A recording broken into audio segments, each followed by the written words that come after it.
नमस्कार दोस्तों, स्वागत है आप सभी का आपकी अपनी सीडीपी की क्लास में। आप सभी को पता है कि आज हम लोग मिलने वाले थे एक नए टॉपिक के साथ, और जो आपके यूपीटीटी का सबसे इंपॉर्टेंट टॉपिक रहता है, जहां से क्वेश्चंस आने फिक्स रहते हैं, आपकी विकास की अवस्थाएं। विकास की अवस्थाएं जहां पर हमको पढ़ना होता है शैशवावस्था, बाल्यावस्था और किशोरावस्था। क्यों? क्योंकि हम पढ़ते हैं बाल विकास, जहां पे बालक की एक बालक वाली स्टेज रहती है, हमको सिर्फ वहीं तक पढ़ना रहता है, हमको मनुष्य का विकास नहीं पढ़ना रहता है। इसलिए कोई ये नहीं कहेगा कि सर उसके बाद यौवन अवस्था आती है, उसके बाद बुढ़ापा भी तो आता है, तो बुढ़ापे का ही नहीं पढ़ाते हैं, यौवन अवस्था का ही नहीं पढ़ाते हैं, क्योंकि वहां तक बालक का विकास हो जाता है, वो अपनी रोजी रोटी कमाने लायक हो जाता है, तो हमको वहां तक नहीं पढ़ना रहता है। हम पढ़ते हैं सिर्फ शैशवावस्था, बाल्यावस्था और किशोरावस्था, जहां तक आप अपने स्ट्रगलिंग फेस में होते हैं, जीवन में लगातार कई चेंजेस हो रहे होते हैं और आपको पढ़ना लिखना पड़ता है, सीखना पड़ता है। बस वहीं तक हमारा काम है, जहां तक एक बाल विकास, एक बालक का विकास होता है। हमारे सब्जेक्ट का ही नाम है बाल विकास। ठीक है, तो सबसे पहले जो हम लोग को पढ़ना है शैशवावस्था, जिसको देखो सबसे पहले क्या होता है कि बालक जन्म लेता है, तो हमको वहां से लेकर के 18 साल तक की एज तक का उसका सब कुछ हिसाब किताब लेखा जोखा मेंटेन रखना है कि किस एज में बालक के साथ कैसे चेंजेस आते हैं, क्या होता है, कैसे सीखता है, कब वो धीमे सीखता है, कब तेज सीखता है, कब शरीर तेज बढ़ती है और कब दिमाग तेज बढ़ता है। ठीक है, तो हमको यही सारी चीजें पढ़नी है। बालक का इंटरेस्ट जानना है, को कैसे पढ़ाया लिखाया जाए, उसके शिक्षा पर क्या प्रभाव पड़ता है, उसकी उम्र का, यही सारी चीजें हमको पढ़नी है। बहुत ही आसान सा रहने वाला है आपका ये टॉपिक शैशवा अवस्था। हमारा जो पहला टॉपिक है शैशवा अवस्था। देखो शैशवा अवस्था क्या है, शैशवा अवस्था कब से कब तक चलती है शैशवा अवस्था। देखो अलग अलग मनोवैज्ञानिक है, अलग अलग मनोवैज्ञानिकों ने अलग अलग एज मान रखी है इसकी। जैसे अगर हम लोग बात करते हैं शैशवावस्था की, तो जो पहला, कुछ लोग इसको जन्म से 2 सप्ताह तक मानते हैं, कुछ इसको 2 साल तक मानते हैं, तो कोई इसको 4 साल तक मानता है, तो कोई 5, तो कोई 6। शैशवावस्था की अलग अलग मनोवैज्ञानिकों ने अलग अलग एज मान के रखी है। सबसे पहले जब शैशवावस्था की बात करते हैं हम लोग, तो क्या होता है शैशवावस्था। शैशवावस्था की जो एज होती है वो हम लोग को जाननी है। ठीक है, फिर जानना है कि शैशवावस्था का मतलब क्या होता है। तो शुरुआत करते हैं शैशवावस्था के मतलब से। क्या होता है शैशवावस्था का मतलब, इसको देखते हैं हम लोग। शैशवावस्था जो आपका है, शैशवा अवस्था, शैशवा अवस्था, ये जो शब्द है शैशवा अवस्था शब्द, ये शैशवा अवस्था जो शब्द है, शैशवा अवस्था शब्द अंग्रेजी में शैशवा अवस्था को क्या बोलते हैं, बताओ ना जरा। शैशवा अवस्था को अंग्रेजी में क्या बोलते हैं बेटा? शैशवा अवस्था शब्द अंग्रेजी के इन्फेंसी, एक शब्द सुना होगा इन्फेंसी,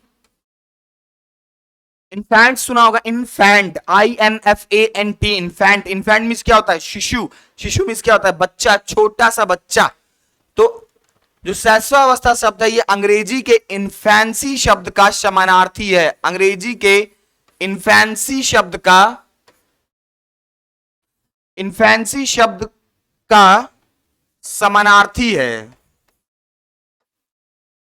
समानार्थी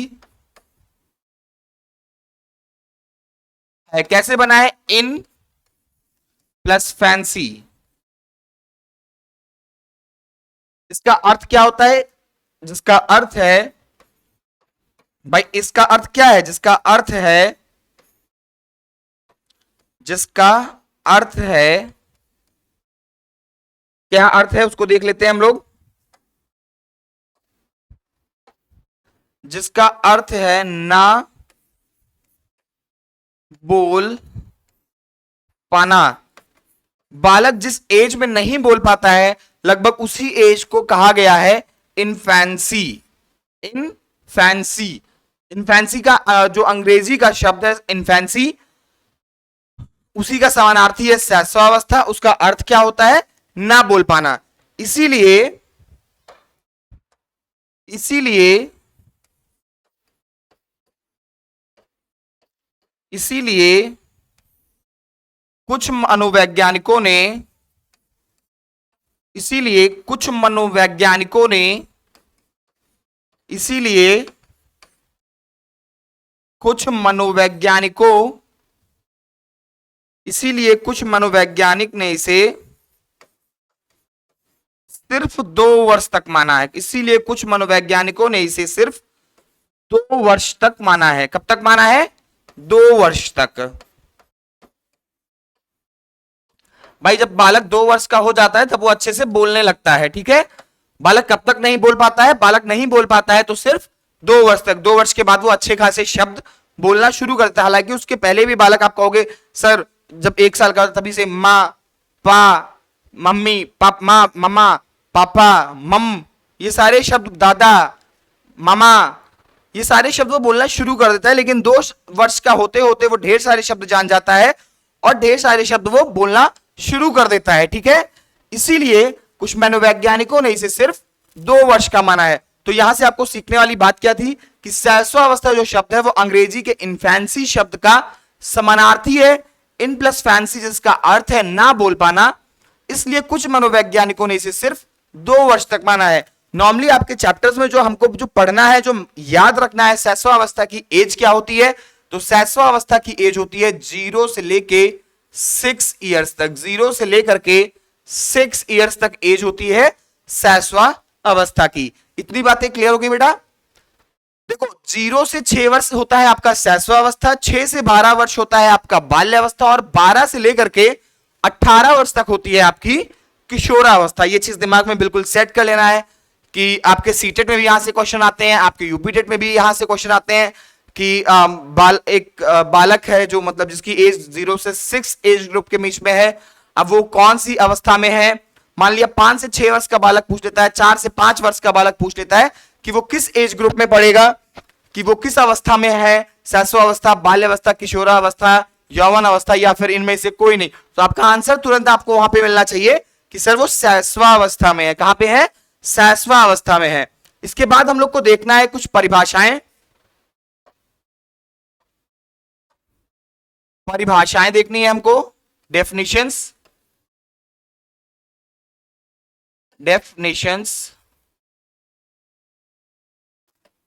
ठीक है, डेफिनेशंस देखनी है। इनमें से हमको सबसे पहली डेफिनेशन जो देखनी है वो देखनी है हरलॉक की।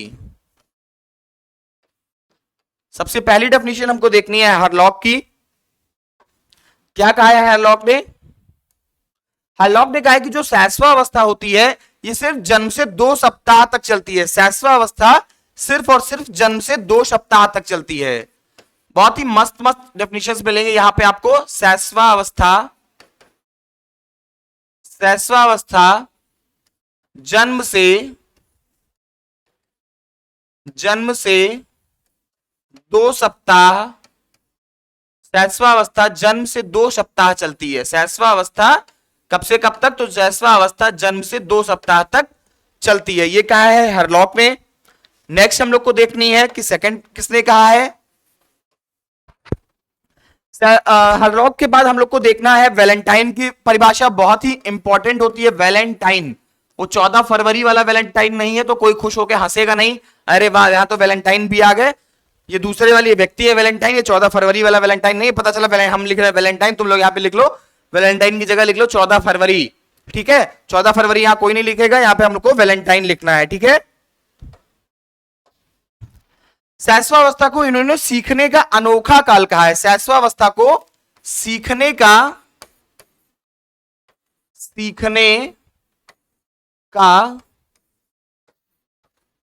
अनोखा काल, सीखने का अनोखा काल, सीखने का अनोखा काल कहा है वैलेंटाइन ने। उसके बाद एक और मनोवैज्ञानिक की बात करते हैं हम लोग।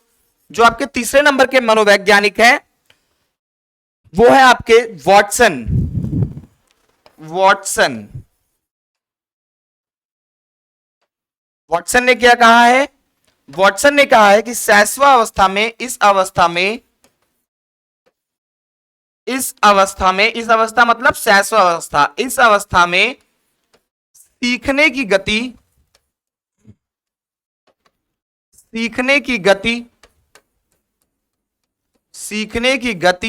एवं सीमा किसी भी अवस्था से ज्यादा होती है, मतलब बच्चा यहां पे बहुत तेजी से सीख रहा होता है। सीखने की गति एवं सीमा किसी भी अवस्था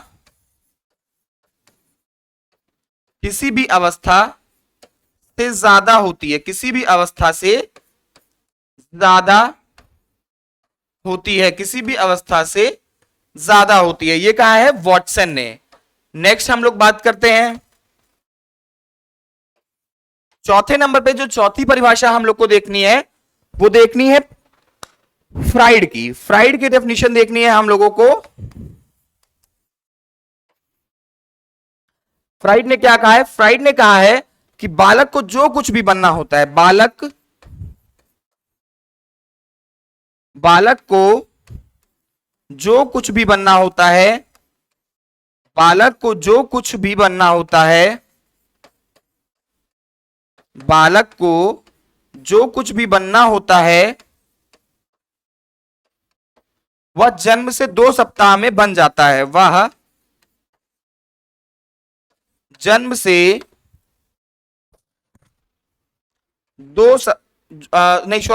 वह जन्म से बालक को जो कुछ भी बनना होता है वह जन्म से 2 सप्ताह में नहीं बन जाता है, बहुत जल्दी हो जाएगा, थोड़ा लेट से बनता है। वह जन्म से 5 वर्ष में, मतलब जो शुरुआती 5 वर्ष में बन जाता है। एक कहावत सुनी होगी आप लोगों ने कि पूत के पांव पालने में ही दिख जाते हैं, पूत के पांव पालने में ही दिख जाते हैं। बस वही वाली कहावत है कि बालक को जो कुछ भी बनना होता है वह जन्म से 5 वर्ष में बन जाता है, वह जन्म से 5 वर्ष में बन जाता है। ठीक है, एक और परिभाषा हम लोग देख लेते हैं। 5वें नंबर की परिभाषा देखते हैं। अच्छा, इतनी परिभाषाएं समझ में आ रही है ना आप सभी को? चलिए और बताइए, और बताओ भैया। जो 5वीं परिभाषा हमको देखनी है वो देखनी है गैसेल की। किसकी? गैसेल। गैसेल ने कहा, क्या कहा है?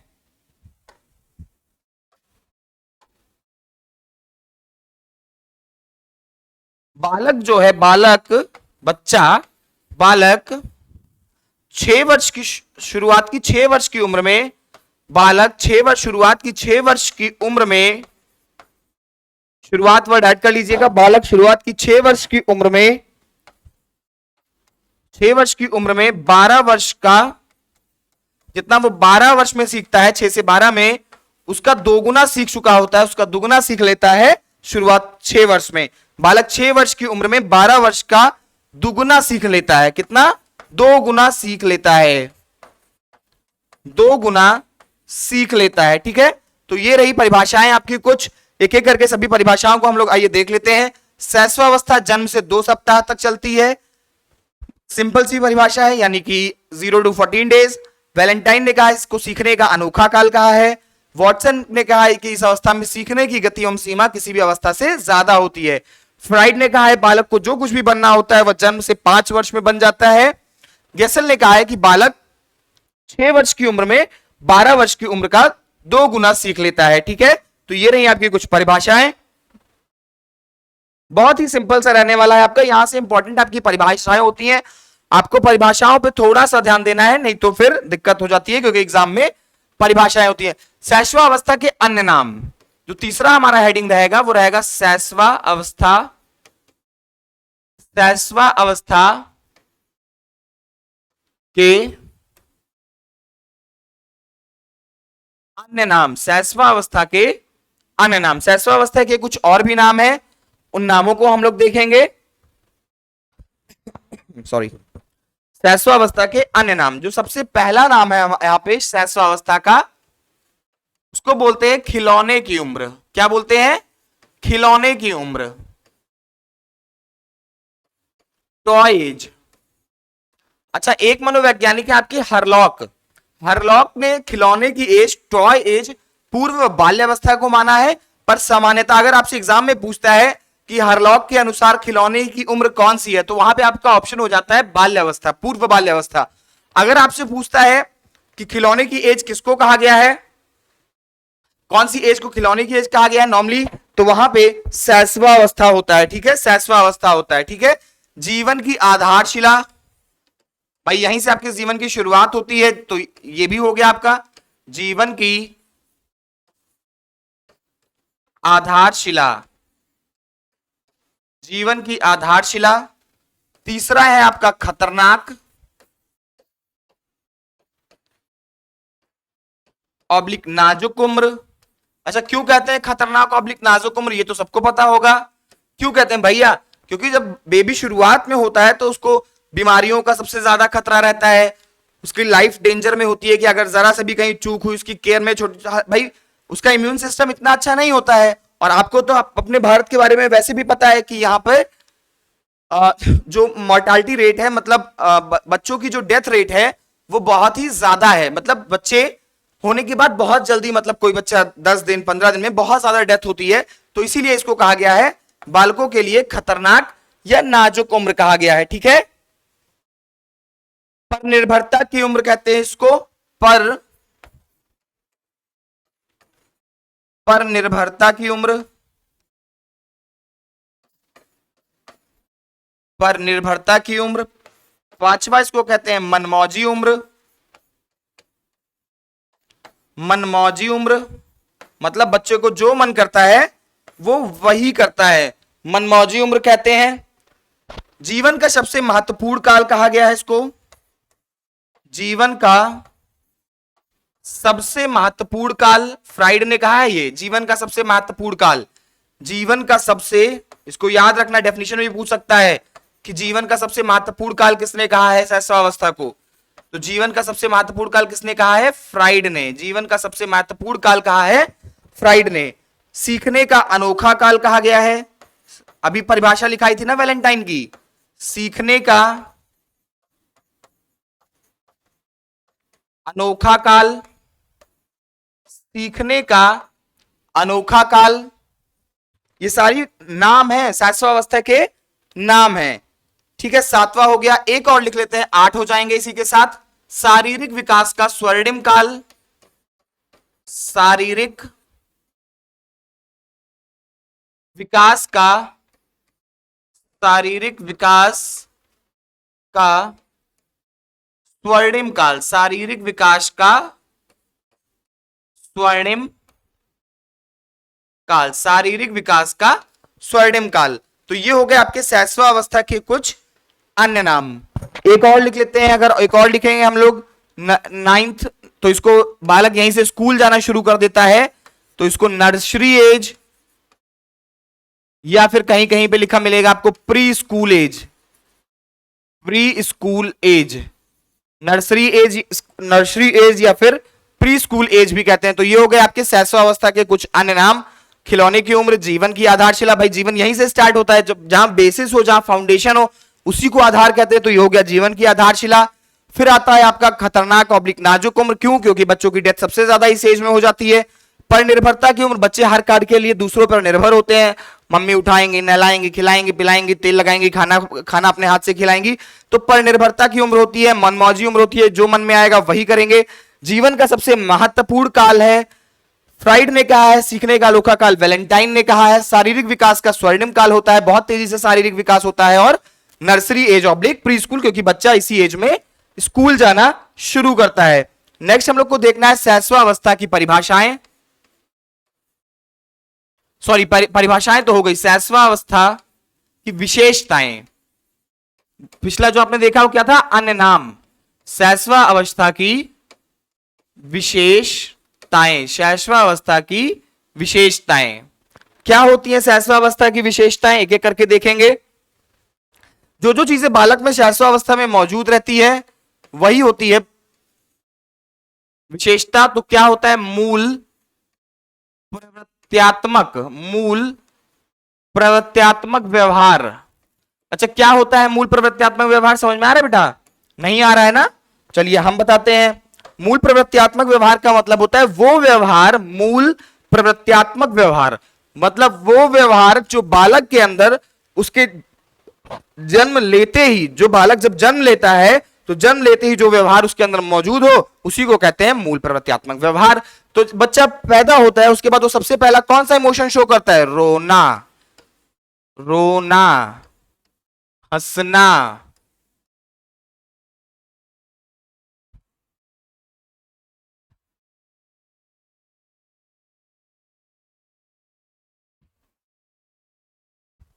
रोना, हंसना,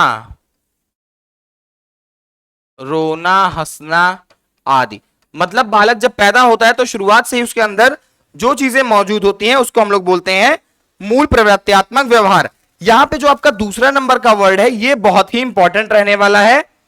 इसको बोलते हैं हम लोग इंग्लिश में नर्सिज्म। इंग्लिश में ही शब्द को आपको याद रखना है, इसीलिए मैंने जानबूझ के इसको इंग्लिश में लिख दिया ताकि आपको याद रहे कि इस वर्ड को एग्जाम्स में ज्यादातर इंग्लिश में ही पूछा जाता है। ठीक है, नर्सिज्म का मतलब क्या होता है? नर्सिज्म का बेटा मतलब होता है स्वप्रेम। नर्सिज्म का मतलब होता है स्वप्रेम, मतलब स्वयं से प्रेम। अब कैसे स्वयं से प्रेम ये समझते हैं। देखो, नर्सिज्म का मतलब होता है स्वप्रेम, मतलब मम्मी पापा जो भी हैं मेरे हैं, मिठाई आई है घर में, खाना एक पीस है, 2 पीस में पेट भर जाता है नहीं, लेकिन 5 किलो का डिब्बा आया बड़ा सा, 5 डिब्बे लगे हैं लाइन से, चाचा लेके आए हैं, मम्मी कह रही है भैया को भी दे दो, नहीं हम नहीं देंगे, सारी मिठाई मेरी है, मैं खाऊंगा मिठाई, मैं खाऊंगा, मैं किसी को नहीं दूंगा। क्यों दूं भाई मैं मिठाई? किसी को नहीं देना है ना, किसी को। बच्चों को ऐसा करके अच्छा आपने, ये तो चलो छोटी बात हो गई। दूसरी बात से इससे भी जबरदस्त एग्जांपल, आपने अक्सर बच्चों को चिढ़ाया होगा, जिसके घर में छोटे छोटे बच्चे रहे होंगे, उन्होंने घर में बच्चों को चिढ़ाया होगा। क्या जाएंगे, कभी वैसे मम्मी से नहीं चिपकते थे, अब बड़े हो गए थे, लेकिन क्या हुआ, जब छोटा सा बेबी हुआ तो गए मम्मी को, मेरी मम्मी मेरी मम्मी मेरी मम्मी है, तुम्हारी मम्मी नहीं है। अब बच्चा क्या कर रहा है, छुड़ा रहा है, बाल नोचे डाल रहा है, मार रहा है, नहीं तुम्हारी नहीं मेरी मम्मी है। मम्मी के कहीं तुम गलती से भैया मम्मी गोद में लेट गए तो घर में वो तांडव हो जाएगा जो कभी नहीं देखा होगा। ठीक है, तो वही है कि जो है वो मेरा है, जो अच्छा है वो सब मेरा है। तो नर्सिज्म जो है इसी को बोलते हैं, वही क्वालिटी है नर्सिज्म, जिसको हम लोग हिंदी में बोलते हैं स्वप्रेम, स्वयं से प्रेम, मतलब सब कुछ मेरा है, सब कुछ अच्छा है वो मेरा है, ये होता है नर्सिज्म। तीसरा, ऑडिपस और इलेक्ट्रा ग्रंथि, ये आपके लिए इंपॉर्टेंट है, आपको पहले भी शायद मैंने बताया है कहीं पे, हाँ फ्राइड में बताया था आपको, जब फ्राइड का मनोविश्लेषणात्मक सिद्धांत पढ़ाया था तो वहां पे बताया था मैंने ऑडिपस और इलेक्ट्रा ग्रंथि के बारे में। क्या होता है ऑडिपस और क्या होता है इलेक्ट्रा, मैंने आपको वहीं बताया था कि ऑडिपस और इलेक्ट्रा, ऑडिपस जो है ये 2 ग्रंथियां होती हैं, ऑडिपस पाई जाती है लड़कों में, इलेक्ट्रा पाई जाती है लड़कियों में। और ये किस लिए रिस्पॉन्सिबल होती है, तो ये रिस्पॉन्सिबल होती है काम वासना के लिए। तो काम वासना की जो प्रवृत्ति होती है वो सबसे तीव्र होती है, काम वासना की प्रवृत्ति, इसको सिंपल ऐसे ही लिखेंगे काम वासना। एग्जाम में ये क्वेश्चन आया हुआ है, एग्जाम में ये क्वेश्चन आया हुआ है, और अक्सर यहां पे गलती हुई है, बहुत लोगों ने जब ये क्वेश्चन पहली बार आया था तो सबने आंसर मारा, क्वेश्चन आया एग्जाम में काम वासना की प्रवृत्ति किस अवस्था में सबसे तीव्र होती है, सबने एक तरफ से आंसर मारा सर किशोरावस्था, क्योंकि वहीं पे आपने सीखा होगा कि किशोरावस्था में विषम लिंगी प्रेम जागृत होता है, अपोजिट जेंडर से अट्रैक्शन होता है। तो जब अपोजिट जेंडर से अट्रैक्शन होता है तो कौन सी अवस्था, किशोरावस्था। सबने आंसर मारा किशोरावस्था, लेकिन नहीं, किशोरावस्था जैसे मारा उनको मिला डबल अंडा, सीधे नंबर कटा खच। जो काम वासना की प्रवृत्ति होती है वो सबसे तीव्र होती है शैशवावस्था में, शैशवावस्था में सबसे तीव्र होती है काम वासना की प्रवृत्ति। अब सब लोग पूछोगे कैसे, तो जो काम वासना की प्रवृत्ति सबसे तीव्र होती है, इसका एग्जांपल आपको बेस्ट यहां से मिलेगा। आपने देखा होगा कि जो छोटी छोटी लड़कियां होती हैं, छोटी छोटी बच्चियां होती हैं, उनको पापा के प्रति, पापा से ज्यादा पापा की दुलारी होंगी, क्योंकि वो सारा काम जब पापा बुलाएंगे तो ज्यादा बोलेंगी, ज्यादा हंसेंगी, उनकी गोदी में रहना पसंद करेगी। वही अपोजिट में जो लड़के होते हैं वो मम्मी के पास, मम्मी की तरफ उनका झुकाव ज्यादा होगा, मम्मी की गोद में रहेंगे, उनसे चिपके रहेंगे। तो वहां पे शैशवावस्था में ऑडिपस और इलेक्ट्रा ग्रंथि जो है ये रिस्पॉन्सिबल होती है काम वासना के लिए। अगर कहीं गलती से एग्जाम में क्वेश्चन पूछता है कि काम वासना की प्रवृत्ति सबसे तीव्र कब होती है, तो फट से आंसर आएगा शैशवावस्था। काम वासना की सबसे तीव्र प्रवृत्ति, सबसे तीव्र प्रवृत्ति। ठीक है, चौथा फिर देखते हैं हम लोग, काम वासना की सबसे तीव्र प्रवृत्ति हो गया आपका ऑडिपस और इलेक्ट्रा। फिर यहां पे आपका शारीरिक विकास सबसे तेज होता है, यह भी विशेषता है, शारीरिक विकास शारीरिक विकास सबसे तेज, शारीरिक विकास सबसे तेज। नेक्स्ट, अनुकरण की प्रवृत्ति, दोहराने की प्रवृत्ति सबसे ज्यादा पाई जाती है। पांचवा, अनुकरण की प्रवृत्ति, अनुकरण की प्रवृत्ति। नेक्स्ट, छठा,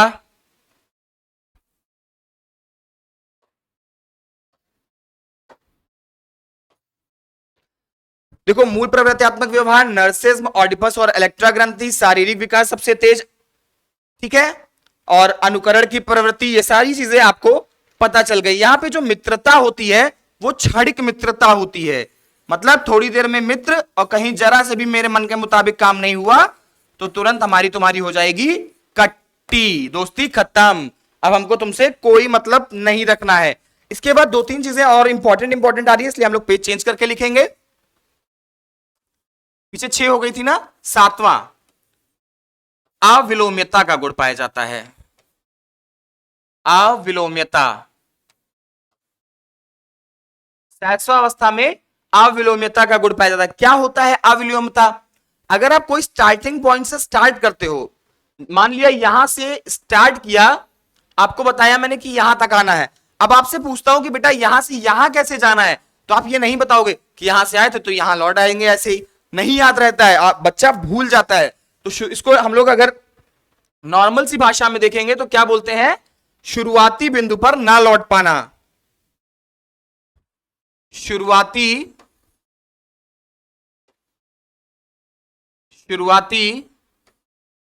बिंदु पर ना लौट पाना, शुरुआती बिंदु पर ना लौट पाना, शुरुआती बिंदु पर ना लौट पाना, ये होता है आपका अविलोम्यता, ठीक है। नेक्स्ट हम लोग को जो लेना है वो होता है वस्तु स्थायित्व। क्या होता है वस्तु स्थायित्व, उसको देखते हैं। वस्तु स्थायित्व को इंग्लिश में बोलते हैं ऑब्जेक्ट परमानेंस। क्या बोलते हैं? Object permanence.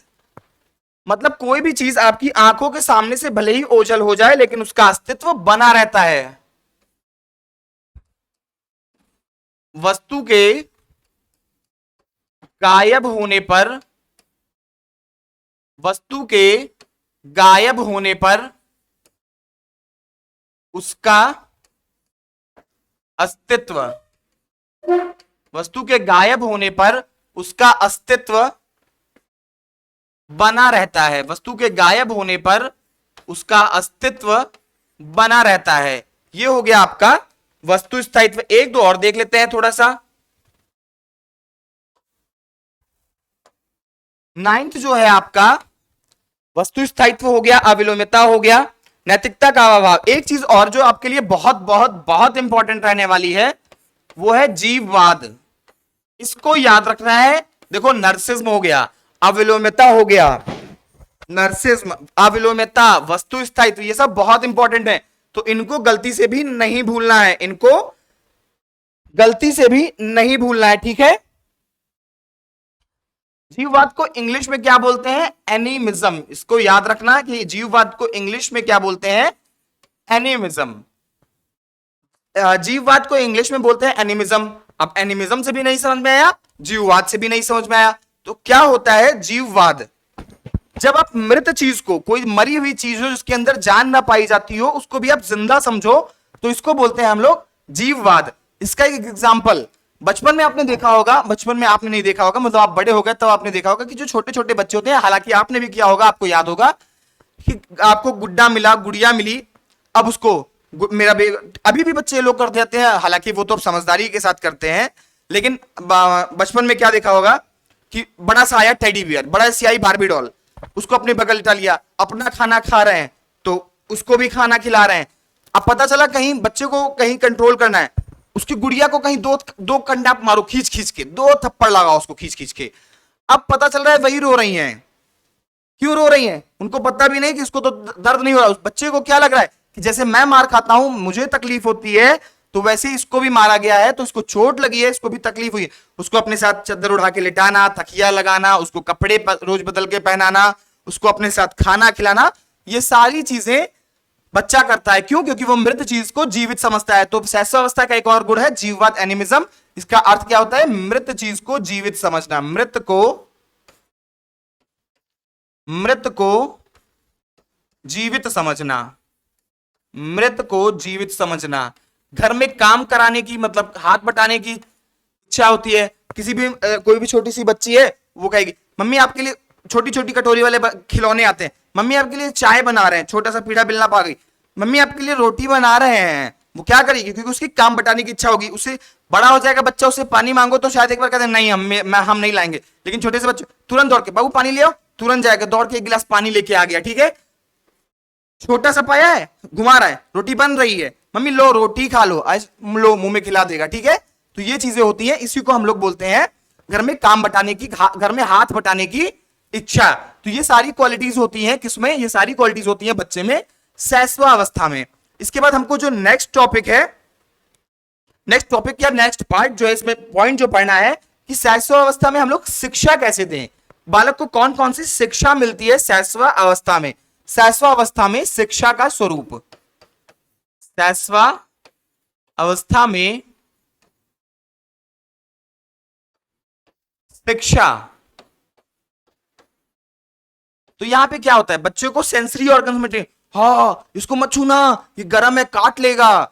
भाई बच्चा कोई भी गर्म चीज सुने तो आप क्या करते? हाँ मत छूना, काट लेगा, उंगली जल जाएगी, काट लेगा। बच्चा क्या कहता है? उस चीज को दोबारा कभी नहीं छूता है। पता चला घर में मोमबत्ती लगा, हाथ मारने जा रहा है, बच्चे की आदत होती है हाथ मार देने की, हाथ मारने जा रहा है, हाँ नहीं बाबू काट लेगा। तब से आप उसके सामने मोमबत्ती रख दोगे ना, और कहीं दूर, तो कोई दूसरा भी आकर हाँ इसको नहीं छूना, ये काट लेगा। ऐसा होता है ना, बच्चा डर जाता है और फिर वो आपको भी बताएगा कि नहीं इससे दूर रहो, ये काटता है। तो ये होता है इंद्रिय जनित शिक्षा, मतलब आपके सेंस ऑर्गन्स को ट्रेन किया जाता है। इंद्रिय जनित शिक्षा, इंद्रिय जनित शिक्षा। ठीक है, समझ में आया? नेक्स्ट जो होता है वो होता है आपका खेल द्वारा शिक्षा। भाई आपको ढेर सारे एबीसीडी के लेटर्स ला दिए जाते हैं बचपन में, देखा है ना। अब आपसे कहेगा बाबू ए उठाओ, दौड़ के जाओगे ए उठा लाओगे, बाबू बी उठाओ, आप दौड़ के जाओगे बी उठा लाओगे। क्या हो रहा है? आप खेल रहे हो, आपको लग रहा है कि आप खेल रहे हो, लेकिन वहां पे आपको खिला नहीं रहे होते हैं, आपको बेवकूफ बना रहे होते हैं कि ना आप एबीसीडी उसी जुगाड़ से सीख जाते हो। आपको लगता है मैं तो खेल रहा हूं, लेकिन आप सीख रहे होते हो एबीसीडी। तो वही होता है खेल द्वारा शिक्षा। जो तीसरा होता है हमको साफ सफाई की। बाबू नहाया जाता है, सुबह सुबह बाबू उठ के क्या किया जाता है? देखो पापा ब्रश कर रहे हैं, आप भी सुबह उठ के जल्दी से ब्रश कर लो। तो क्या होता है? साफ सफाई की शिक्षा दी जाती है यहाँ पे शैशवावस्था में। ठीक है, प्लेवे स्कूल वाला मेथड सुना है ना, साफ सफाई की शिक्षा दी जाती है। और नेक्स्ट क्या होता है? घर में आए, चाचा जी आए, नाना जी आए, दादाजी आए, बाबू जाओ जाओ दादाजी आए, देखो पापा ने पैर छुआ है, तुम भी जाओ दौड़ के जाओ पैर छू के आओ। अब बच्चा क्या करे? हाँ पापा ने पैर छुआ यानी कि अच्छी आदत है, और यानी कि मुझे भी। अब वो कोई भी मिल रहा है, रास्ते में कोई भी मिल रहा है, दौड़ के कोई भी मिला, सबसे पहले दोनों पैर, जय माता दी, जय माता दी। क्या सिखाया जाता है बच्चों को? जय माता दी बोलो बेटा। क्या है? अभिवादन करने का तरीका है। कोई भी मिलेगा उसके पैर छुओ, नमस्ते बोलो, ये सारी चीजें बच्चों को सिखाई जाती है। तो अभिवादन करने की शिक्षा, अभिवादन करने की शिक्षा दी जाती है। बस छोटी छोटी चीजें सिखाई जाती है, ठीक है ना। अभिवादन करने की शिक्षा दी जाती है इस एज में। ठीक है, सॉरी। देखो, तो ये हो गया आपका शैशवावस्था में शिक्षा। कैसे शिक्षा दी जाएगी? खेल विधि द्वारा। प्लेवे मेथड सुना है ना, खेल विधि द्वारा शिक्षा। सामान इकट्ठा करने की, भाई सारे जाओ A to Z सारे लेटर्स इकट्ठा कर लो, 1 2 3 को अलग कर लो, ABCD को अलग कर लो। तो संग्रह प्रवृत्ति की आदत डालना है। बच्चों की जो जिज्ञासा होती है, वो जानने की इच्छा बहुत तीव्र होती है शैशवावस्था में, तो उसको शांत करना है। सृजनात्मकता की शिक्षा देनी है, एक बच्चा क्रिएटिव हो, ये नहीं कि उसको रटाए पड़े। इसीलिए तो भाई खेल मेथड से क्यों सिखाया जाता है? ताकि बच्चा क्रिएटिव बने। इंद्रिय आधारित शिक्षा होती है और खेल विधि द्वारा शिक्षा होती है। तो यही रहा आपका टोटल का टोटल शैशवावस्था। इससे ज्यादा आपसे शैशवावस्था में कुछ भी नहीं पूछेगा, तो मस्त बिंदास रहिए, इससे ज्यादा कुछ नहीं पूछेगा। इसको लिख लीजिए, पढ़ लीजिए। इससे ज्यादा अगर कुछ पूछ लेता है तो आके हमसे मिलिएगा। परिभाषा पे विशेष जोर दीजिएगा, परिभाषा याद रखनी है। तो आज की क्लास में बस यहीं तक रखते हैं, मिलते हैं नेक्स्ट क्लास में। तब तक के लिए आप सभी को टाटा बाय बाय।